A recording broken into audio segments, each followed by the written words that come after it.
The morning of my son David's wedding dawned with that peculiar quality of light that only October in New England can produce, all amber and gold filtering through the sugar maples that lined the country club's winding drive. And I remember thinking, as I steered my sedan past the weathered stone pillars marking the entrance, how perfect everything seemed, how the universe itself appeared to be blessing this union with weather so unseasonably warm that the wedding planner had scrambled just yesterday to move the cocktail hour outdoors. Though of course I had no way of knowing then that this day would mark not just the beginning of my son's marriage but also the commencement of my decade-long vigil, my silent guardianship over a secret that would reshape the very foundation of what I thought I knew about loyalty, patience, and the terrible burden of knowledge. I had arrived early, as was my habit from 37 years of arriving at school before the first bus pulled into the parking lot, that ingrained punctuality that my late husband Harold used to tease me about, calling me his little Swiss watch, always precise, always reliable, and perhaps it was this very predictability that led me to be in the wrong place at precisely the right moment,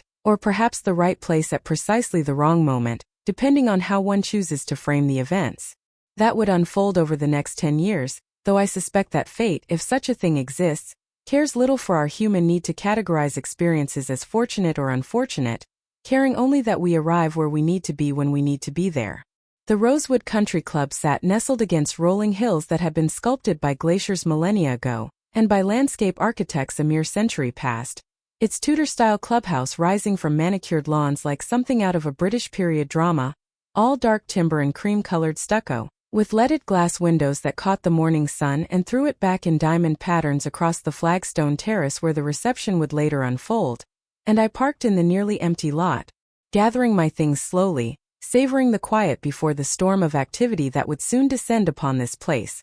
The florists and caterers and photographers and musicians, all converging to create that peculiar alchemy that transforms a space into a setting for memory-making. My heels clicked against the polished marble floor of the entrance hall, the sound echoing in the vast space with its vaulted ceiling and elaborate chandelier, a Waterford crystal piece that the club's literature proudly proclaimed had been imported from Ireland in 1923. And I paused for a moment to check my appearance in the gilt-framed mirror that dominated the far wall, smoothing down my dove-gray dress, adjusting the pearl necklace that Harold had given me for our 25th anniversary, the same pearls I had worn to his funeral 15 years ago, finding comfort in their familiar weight against my collarbone.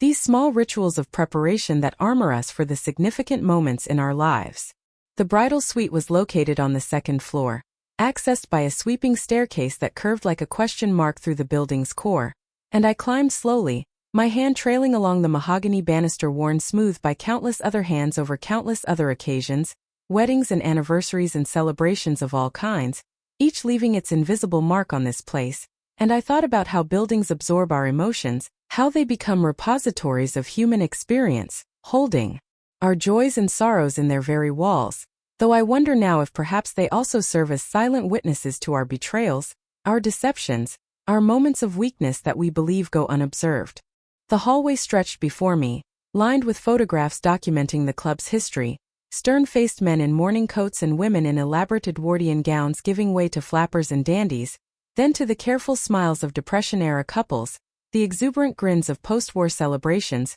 right up to the glossy perfection of modern wedding parties. This visual timeline of how we present ourselves to the world, how we perform happiness for the camera, and I was studying a particularly striking image from the 1960s, fascinated by the bride's beehive hairdo and false eyelashes, when I heard the sound that would change everything, a laugh that was unmistakably Sophia's, my soon-to-be daughter-in-law's distinctive giggle that always reminded me of champagne bubbles, effervescent and slightly intoxicating.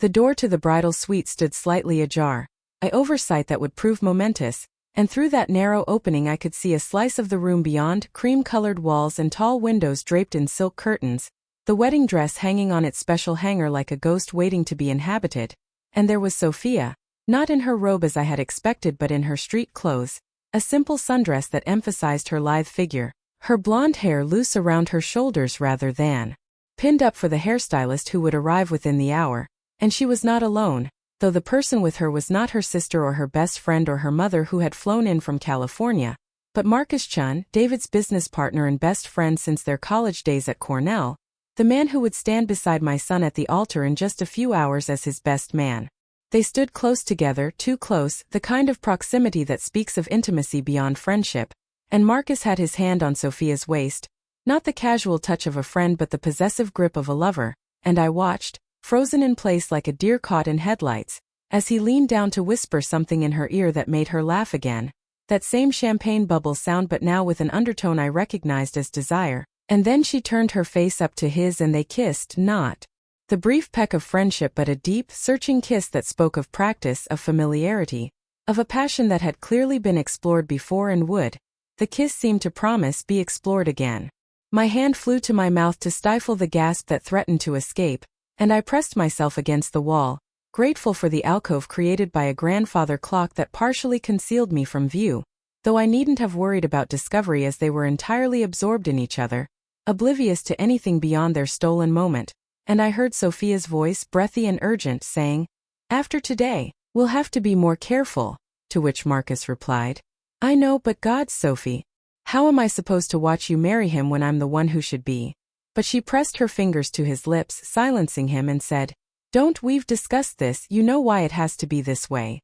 And he nodded, pulling her close again, burying his face in her hair while she stroked his back in a gesture that was simultaneously comforting and arousing. I remained frozen in my hiding place, my mind racing to process what I had witnessed, trying to reconcile this scene with everything I thought I knew about the young woman my son loved, the woman he had introduced to me 3 years ago at a family dinner, nervous and hopeful, his eyes tracking her every movement with the kind of devotion that had made my heart simultaneously swell with happiness for him and contract with worry, because even then I had sensed something in Sophia, a restlessness, perhaps, or a calculation behind her warm smiles, though I had dismissed these impressions as the natural skepticism of a mother reluctant to surrender her son to another woman's keeping. The sound of footsteps on the stairs below jolted me from my paralysis, and I watched as Sophia and Marcus sprang apart, she smoothing her dress while he ran his hands through his hair, both of them composing their features into expressions of innocent friendship, and Marcus said,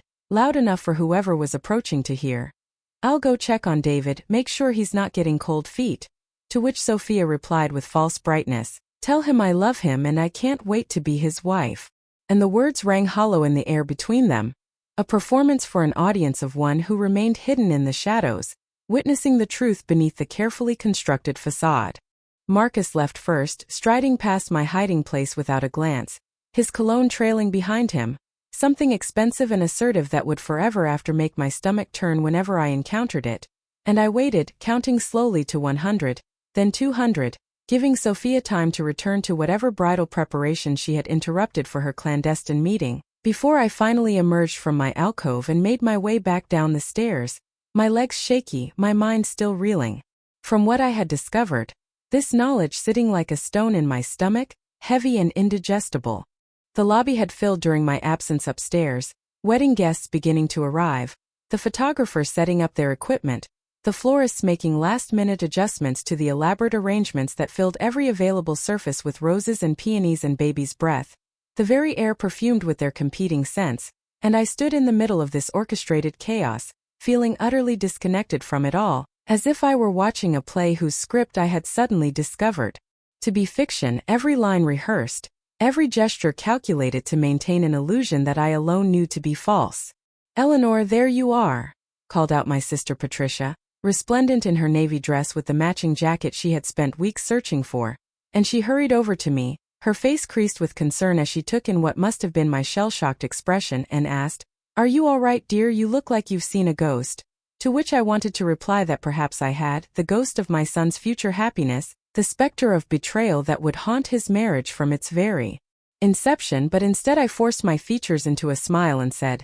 "Just overwhelmed by the day, you know how it is watching your child get married." And she squeezed my hand sympathetically, having no idea of the true source of my distress. The hours that followed passed in a blur of activity and obligation, helping Sophia's mother navigate the complexities of the venue, ensuring the great-aunts were seated far enough from the speakers to protect their hearing aids, mediating a minor crisis when one of the bridesmaids discovered her dress had been hemmed too short, all the while carrying this terrible knowledge like a live coal in my chest, burning but impossible to release, and through it all I watched Sophia transform herself into the perfect bride, radiant in her designer gown, her smile never wavering, her performance flawless as she floated through the preparation surrounded by her attendants, accepting their compliments and excitement with grace that I now recognized as artifice. When the time came for the ceremony itself, I took my place in the front row, the mother of the groom's position of honor that now felt more like a seat at an execution, and I watched my son standing at the altar, so handsome in his tuxedo, his face illuminated with joy and anticipation, completely unaware that his best friend, standing beside him with the rings, had just hours ago been kissing his bride, and I felt the weight of this knowledge settle over me like a shroud, understanding in that moment that I had been inducted into a conspiracy of silence without my consent, made complicit in a deception I had not chosen but could not immediately know how to expose. The music swelled, the traditional wedding march that has accompanied countless brides down countless aisles, and everyone rose to their feet as Sophia appeared at the entrance, a vision in white silk and lace, her veil trailing behind her like a cloud, her father beaming with pride as he escorted her forward, and I forced myself to stand with the rest, to play my part in this charade, even as my mind raced through the implications of what I knew, the choices that lay before me, the consequences of action versus inaction, speech versus silence, truth versus the preservation of my son's happiness, however illusory it might be. As Sophia glided past my row, she caught my eye for just a moment, and in that brief instant I saw something flicker across her face, a shadow of uncertainty perhaps, or maybe just a trick of the light filtering through the stained glass windows, but it was enough to make me wonder if she suspected what I had witnessed, if she knew that her secret was no longer entirely her own, though her smile never faltered as she continued her progression toward my son, toward the man who loved her with such pure and uncomplicated devotion that it made my heart break to think of what she was about to promise him, vows of fidelity and faithfulness that were already compromised, already broken before they were even spoken. The minister began the ceremony with the traditional words about marriage being a sacred bond, about two becoming one, about forsaking all others, and I found myself studying Marcus's profile as he stood beside David, searching for any sign of guilt or discomfort, but his expression remained pleasantly neutral, the perfect best man playing his role with practiced ease, and I wondered how long this had been going on, whether it had started before or after David had proposed, whether my son had ever suspected, whether there had been signs I had missed, warnings I had failed to heed in my desire to see him happy and settled.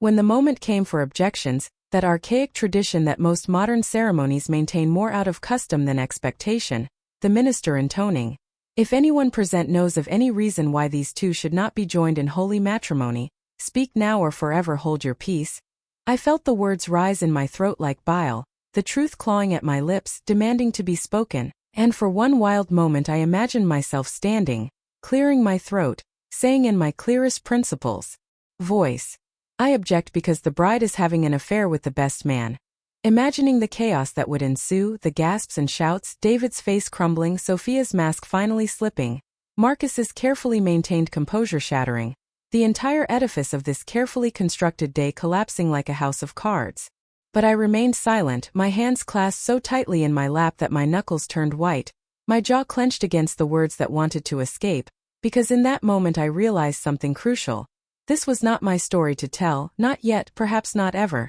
and my son deserved better than to have his heart broken in front of 200 guests, deserved better than to become the subject of gossip and pity, deserved better than to have his humiliation made public spectacle. And so I held my peace, quite literally, letting the moment pass, letting the ceremony continue, letting my son pledge his life to a woman who had already betrayed him, telling myself I was protecting him even as I became complicit in the very deception that would wound him. The rest of the ceremony passed in a haze of readings and hymns, the exchange of rings that Marcus produced with a flourish that now seemed theatrical, the lighting of the unity candle that struck me as grimly ironic given what I knew about the true state of this union. And finally the pronouncement that they were husband and wife, the kiss that sealed their bond even as it sealed my silence, the recessional that carried them past me in a blur of white silk and black tuxedo, David's face radiant with joy, Sophia's perfectly composed, giving nothing away, the consummate actress taking her bow after a flawless performance.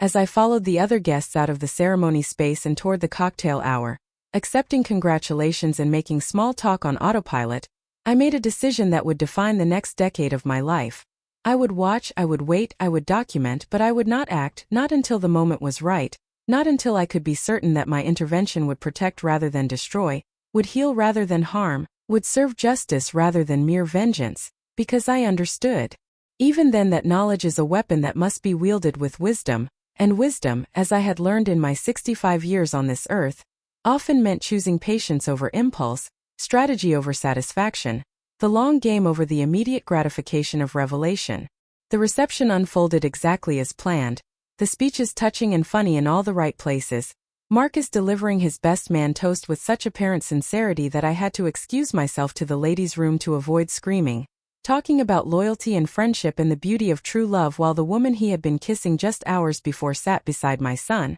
her hand resting on his as she smiled and dabbed at her eyes with her handkerchief, the picture of the moved and loving bride. And I realized then that I had entered into a new phase of my life, one in which I would carry this secret like a stone in my shoe,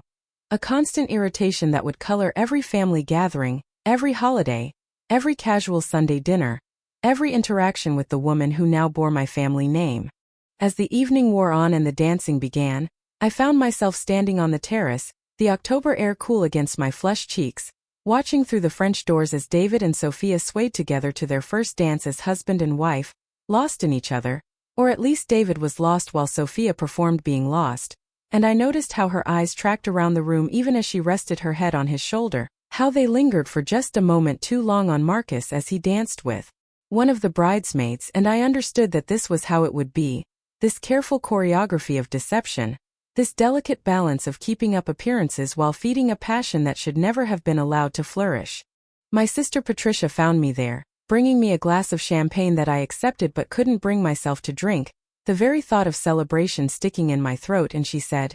"It was a beautiful ceremony, Eleanor, you must be so happy." And I nodded, not trusting myself to speak, afraid that if I opened my mouth the truth would come pouring out like water through a broken dam, and she continued, "David looks so happy, and Sophia is just lovely, they're perfect for each other." And I wanted to laugh at the bitter irony of her words, wanted to tell her that perfection was an illusion, that beneath the gorgeous dress and the radiant smiles lay a rot that would eventually consume everything it touched, but instead I simply said, "Yes, it was beautiful," and let her believe what everyone else believed, what I had believed until just hours ago. The moment that truly solidified my resolve came near the end of the reception, when the photographer was arranging the family portraits and called for just the immediate family now, and I found myself standing between David and Sophia, Marcus having temporarily retreated to the bar, and as the photographer adjusted his settings and called out instructions about where to look and how to stand, Sophia leaned in close to me,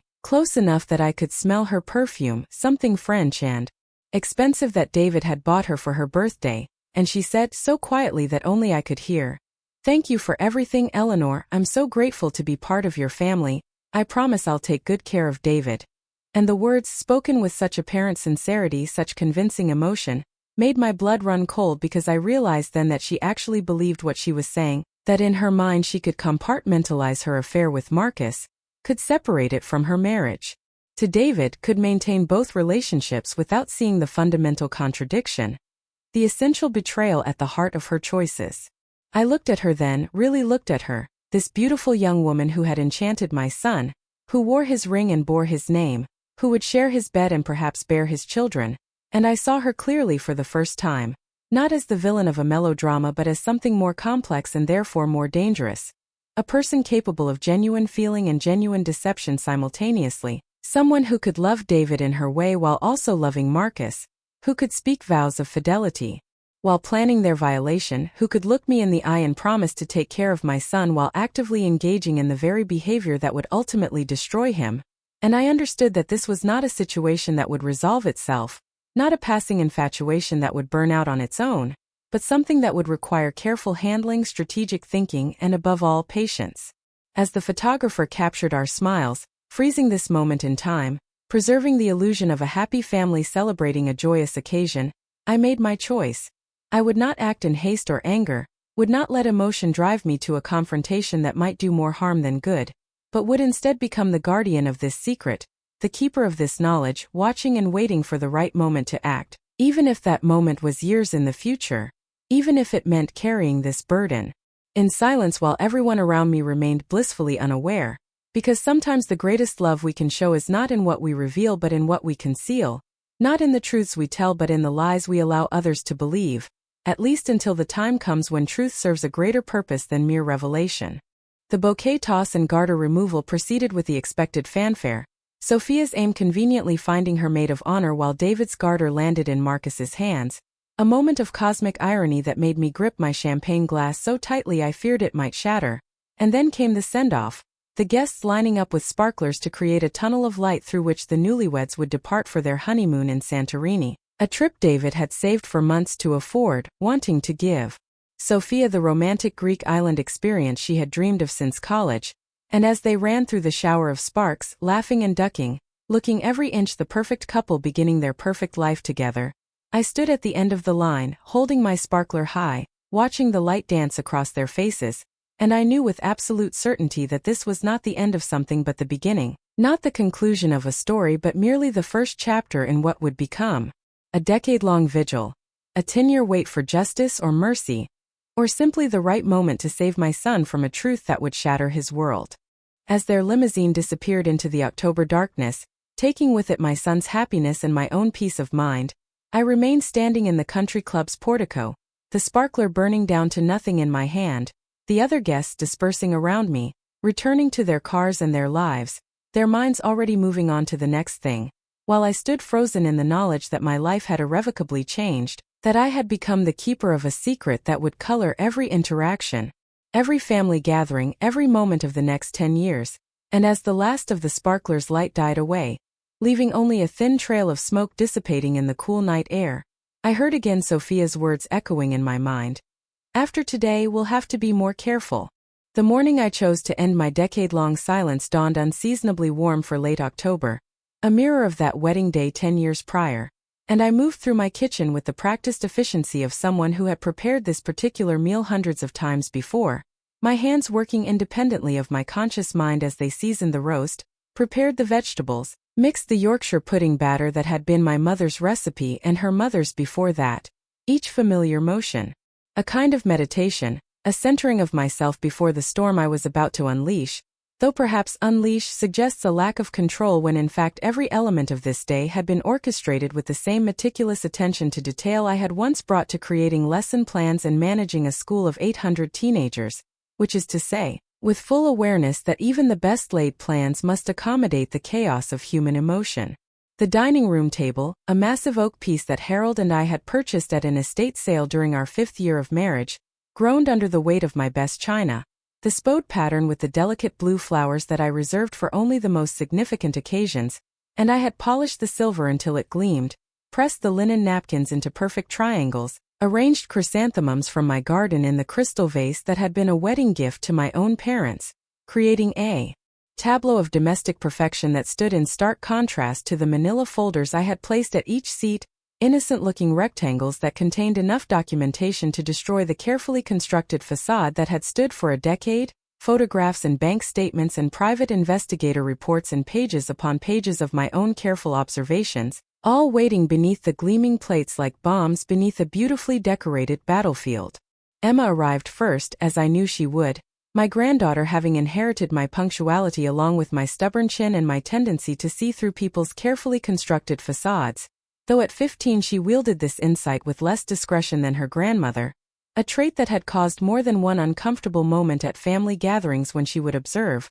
with that startling directness of teenagers, that Uncle Marcus certainly seemed to find a lot of reasons to touch her mother's arm, or that it was weird how Daddy never noticed when Mommy and Uncle Marcus had their little private conversations at parties, observations that would cause Sophia to laugh that brittle laugh of hers and change the subject while I filed away each instance in my mental catalogue of evidence, proud of Emma's perceptiveness even as I worried about the burden of knowledge she was unconsciously accumulating.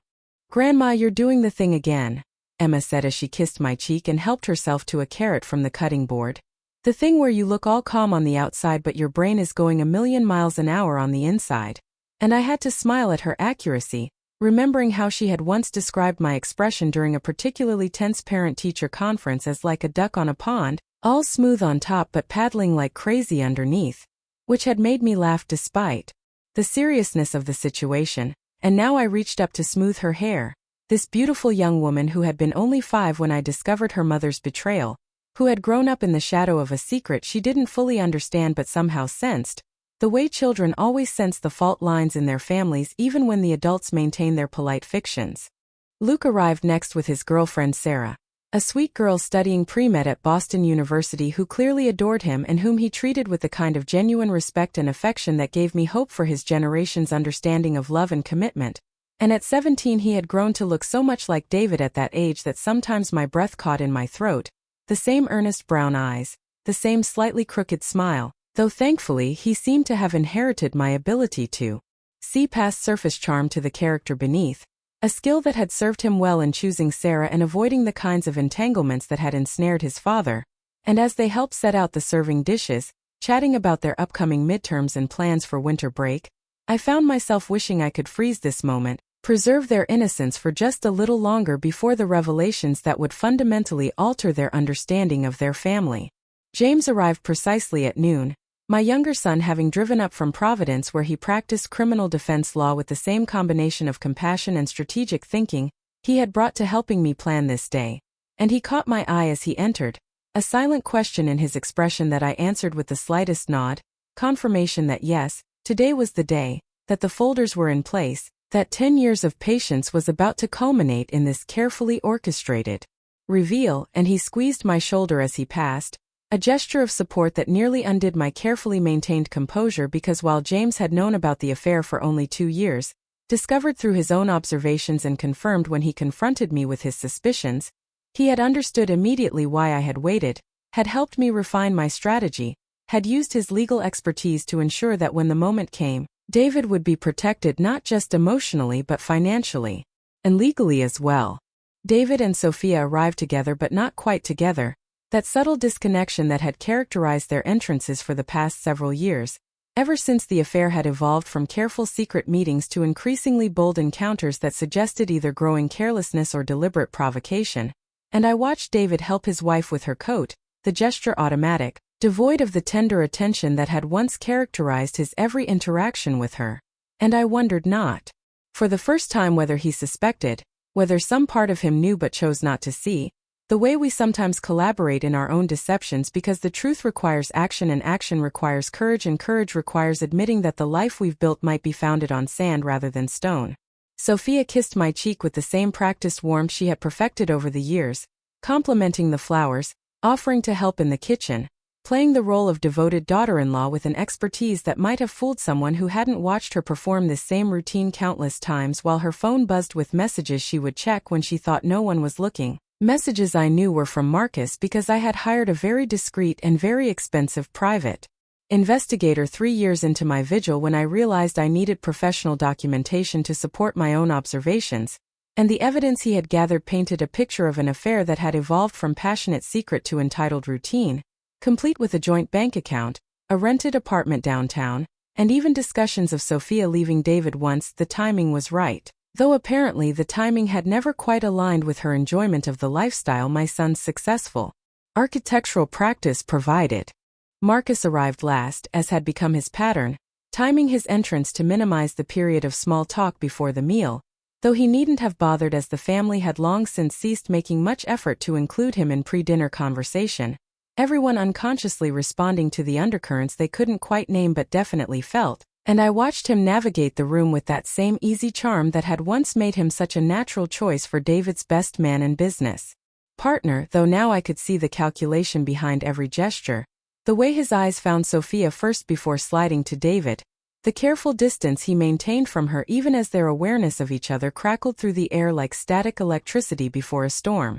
"Shall we sit?" I suggested once everyone had a drink in hand, my voice calm despite the adrenaline coursing through my veins like champagne bubbles. If champagne could be laced with righteous fury and a decade's worth of suppressed maternal rage. And they arranged themselves in their usual positions, David at one end of the table, me at the other, Sophia to David's right where she could easily serve him, Marcus across from her where they could avoid direct eye contact while still maintaining their acute awareness of each other's every movement, Emma and Luke flanking me like young guards. James positioned strategically where he could observe everyone's reactions, Sarah looking slightly overwhelmed by the undercurrents she couldn't quite identify but definitely sensed, the way outsiders always sense the unspoken tensions in families they're trying to join. The meal proceeded with the usual rhythms, the passing of dishes, the pouring of wine, compliments on the food that I accepted with automatic grace while my mind ran through the words I had rehearsed countless times, refined and revised until they contained everything I needed to say and nothing that could be construed as purely vindictive,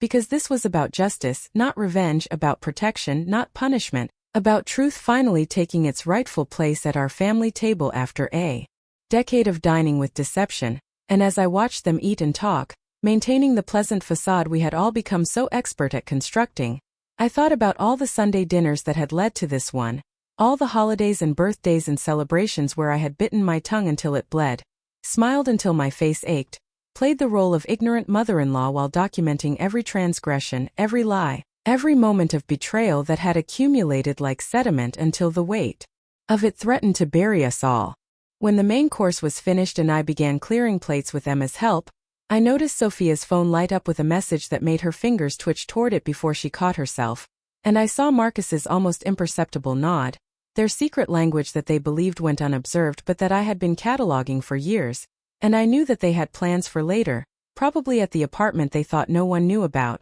the one where they had grown increasingly comfortable, increasingly careless, leaving behind evidence of their life together that my investigator had thoroughly documented, photographs of them entering and leaving, credit card statements for furniture purchases, even a lease agreement that Sophia had stupidly co-signed, all of it waiting in the folders that sat beneath the dessert plates I was now placing before each person at the table. "Before we have dessert," I said, resuming my seat and folding my hands in my lap, a gesture I had used thousands of times to command attention in school assemblies, "I have something I need to share with all of you, something I've been holding on to for quite some time, and I want you all to know that what I'm about to do comes from a place of love, particularly for David and for Emma and Luke, who deserve better than to continue living in a house built on lies, even if those lies have been polished to such a shine that they almost look like truth." The temperature in the room seemed to drop 10 degrees as everyone straightened in their chairs, Sophia's hand freezing halfway to her wine glass,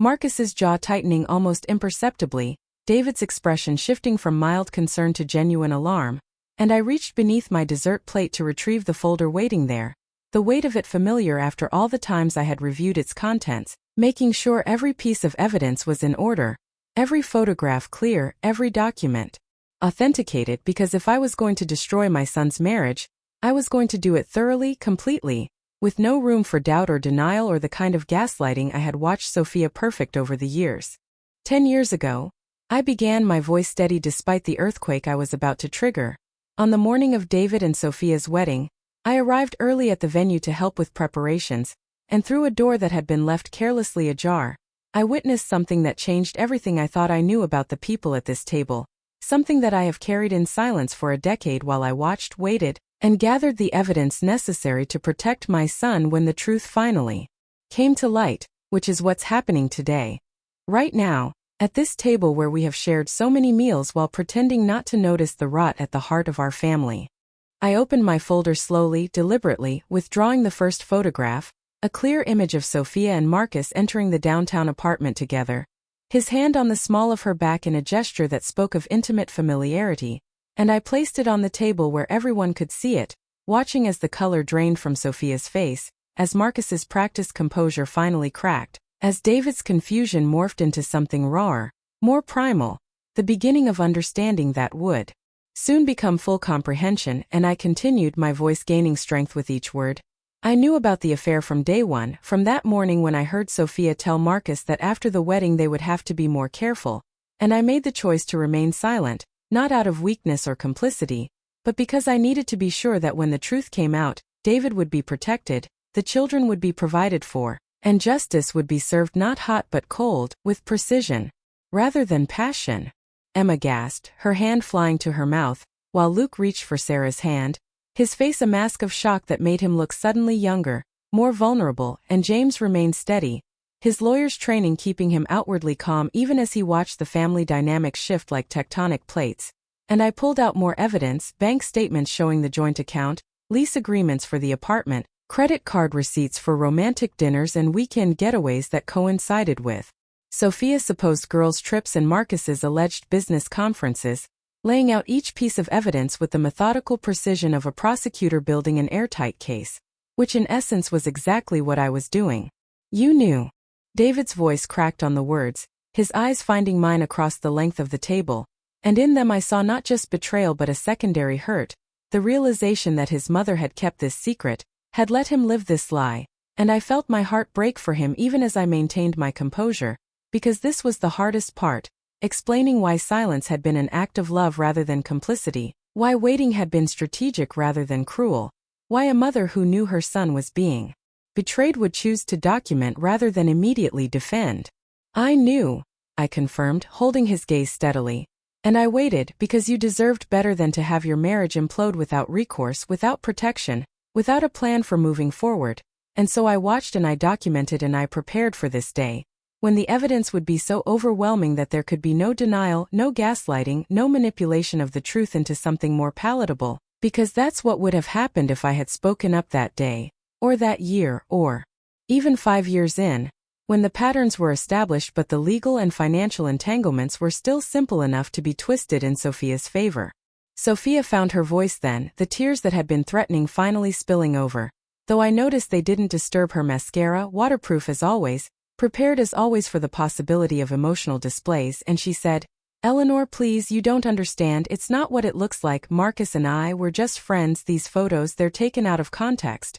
But her voice lacked conviction, the words automatic, the defense she had probably rehearsed for this moment even, as she believed it would never come, and I almost felt sorry for her, this woman who had lived a double life for so long that she had forgotten what singular truth looked like. "There are videos, Sophia," I said quietly, pulling out still images from the investigator surveillance footage, audio recordings of your conversations about leaving David once the kids were older, once you had saved enough money, once Marcus's divorce from his second wife was finalized, which I see from the court documents happened 6 months ago, though you haven't updated your timeline for leaving my son, have you? Because the truth is you never intended to leave, you intended to have both the stability and respectability of marriage to David and the passion and excitement of your affair with Marcus, and you would have continued indefinitely if I hadn't decided that 10 years was enough, that my grandchildren were old enough to handle the truth, that David had suffered enough even if he didn't know he was suffering.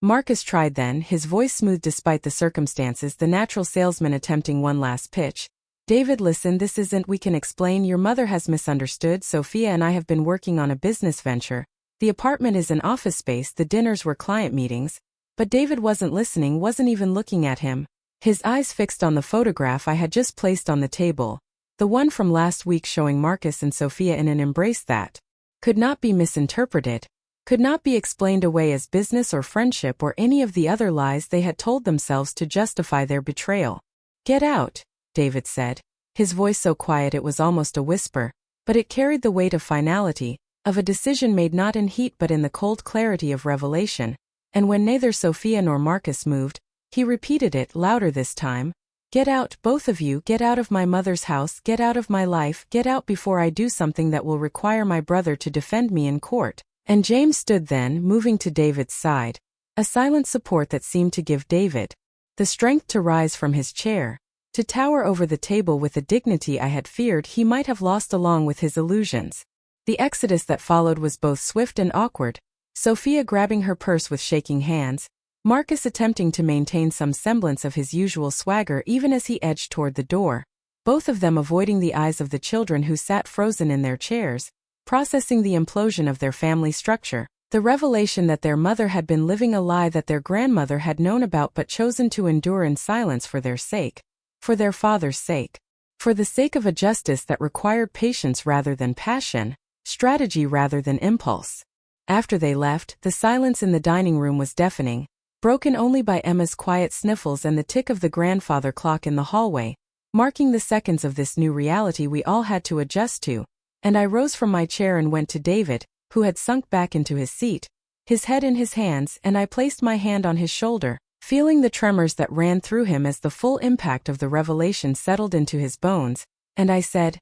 "I'm sorry, my darling boy. I'm so sorry you had to find out this way, but I need you to know that everything I did, every moment of silence I endured, every family dinner where I had to watch her touch your hand while thinking of him, every holiday where I had to pretend I didn't know why she was checking her phone, All of it was so that when this day came you would be protected financially, legally, emotionally as much as possible, because that's what mothers do. We protect our children even when that protection requires us to carry unbearable secrets. Luke spoke then, his voice older than his 17 years. You knew for 10 years, Grandma, 10 years, and you just waited?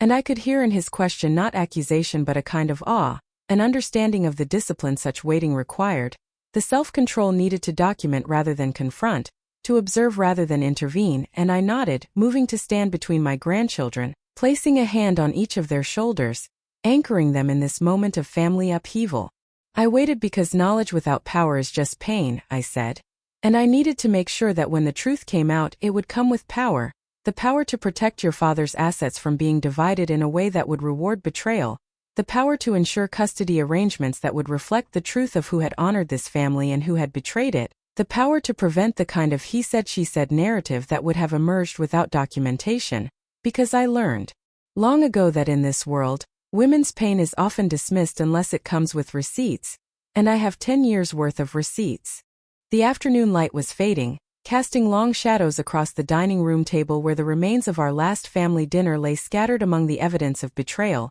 the roast growing cold, the wine turning bitter in abandoned glasses, the carefully polished silver reflecting distorted images of our faces as we struggled to process the new shape of our family, smaller now but perhaps more honest, built on truth rather than lies, even if that truth had taken a decade to fully reveal. And I thought about all the Sunday dinners to come, how they would be different now, quieter perhaps but also cleaner, no longer haunted by the specter of deception that had sat at our table like an unwelcome guest for so many years. James, ever the pragmatist, began discussing next steps, custody arrangements, asset protection, the legal machinery that would need to be set in motion come Monday morning, and I was grateful for his steady presence, his ability to think clearly even in the midst of emotional chaos, a skill that would serve David well in the coming months as he navigated the end of his marriage and the reconstruction of his life, and as I listened to him outline the strategy we had developed over months of careful planning, I felt the weight I had carried for a decade begin to lift, not all at once but incrementally, like morning fog dissipating under the patient attention of the sun. Emma moved first, coming to wrap her arms around her father, her 15-year-old frame trying to provide comfort to a man twice her size, and Luke joined them, creating a tableau of family solidarity that made my eyes burn with tears I had not allowed myself to shed for 10 years, because tears would have been an indulgence when what was required was vigilance, documentation, the careful accumulation of evidence that would protect these precious people when the truth finally came to light.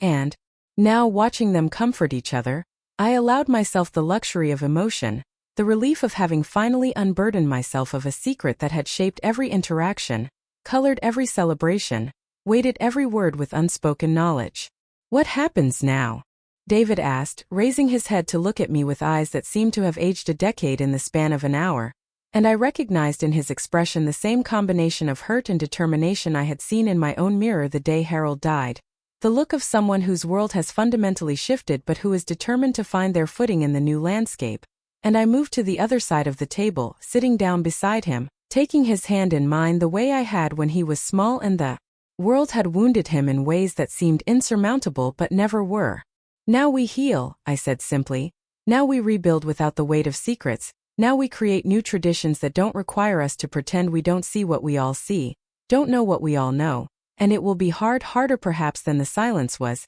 because at least the silence was familiar, but it will also be honest, and there is a freedom in honesty that no amount of comfortable deception can match. A freedom I've been waiting 10 years to give you, to give all of us. The candles I had lit earlier had burned down to stubs, wax pooling on the silver candlesticks like tears, and as I watched the flames flicker and die, I thought about transformations, about how metal must pass through fire to be purified, how diamonds require pressure and time to form from carbon, how sometimes the greatest act of love is not in preventing pain but in ensuring that when pain comes, it arrives with purpose, with meaning, with the possibility of something better rising from the ashes of what was lost. And I knew that we would rise, this family of mine, smaller perhaps but stronger, tested by betrayal but not broken by it, refined by truth after a decade of deception. Outside, the October evening was gathering itself into night, the same kind of darkness that had swallowed David and Sophia's wedding car 10 years ago, But this time I was not standing alone with a dying sparkler and a newborn secret.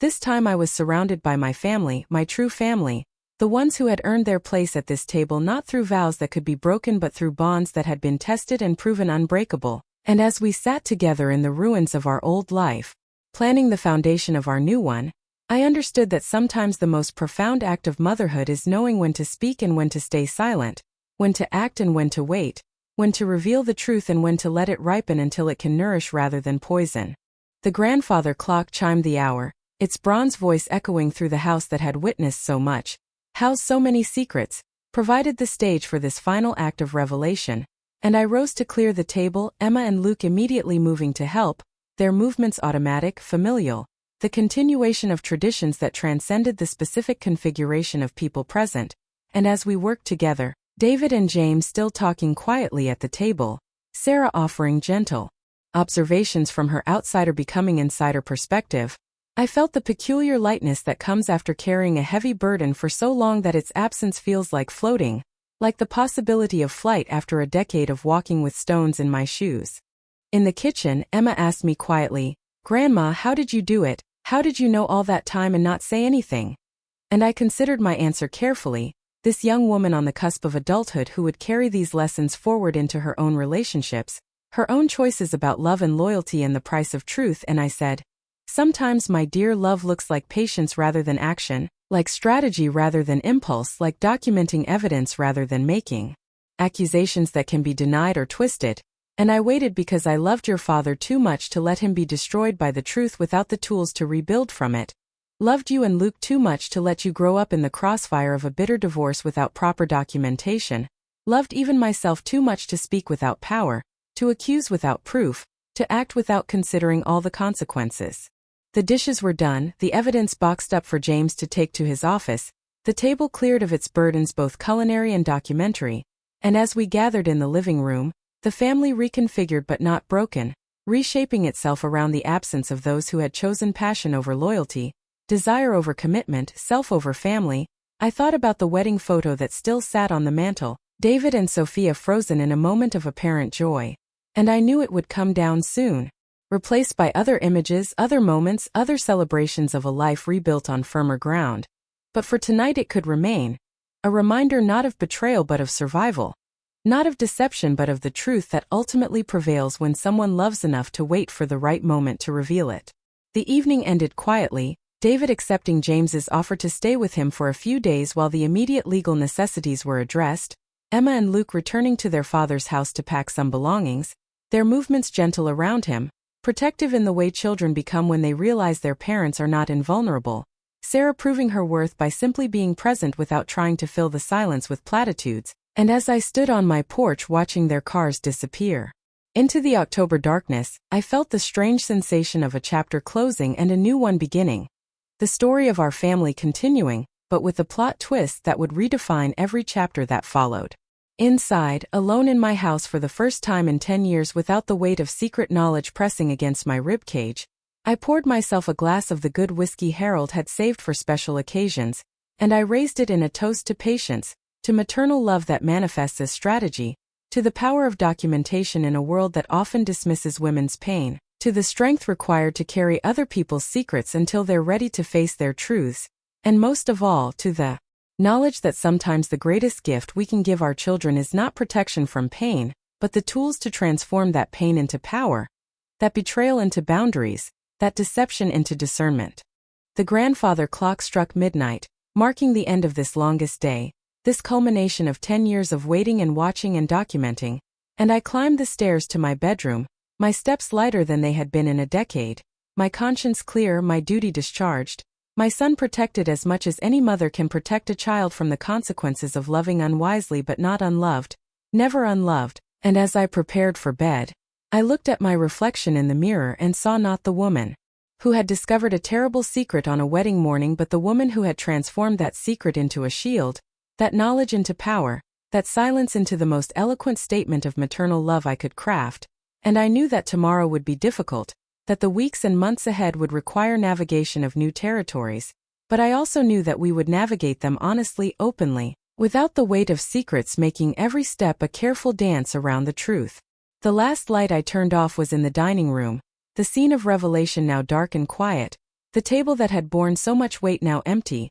waiting for the next gathering, the next meal, the next chapter in our family's story. And as darkness settled over the house like a benediction, I thought about time, about patience, about the long game of love that sometimes requires us to hold our tongues until our words can heal rather than merely wound. And I understood that the decade I had spent in silence had not been lost time but invested time, not passive endurance but active preparation, not weakness but the deepest strength I possessed, the strength to love without revealing, to protect without interfering, to wait without wavering until the moment when truth could serve its highest purpose. In the darkness of my bedroom, I spoke aloud the words I had carried silently for so long. I knew about the affair from day one. I just waited 10 years to do something about it. And hearing them in my own voice, feeling them leave my body and enter the world as sound rather than thought, I felt the final release of a burden I had chosen to carry out of love, out of wisdom, out of the fierce protectiveness that defines motherhood at its core.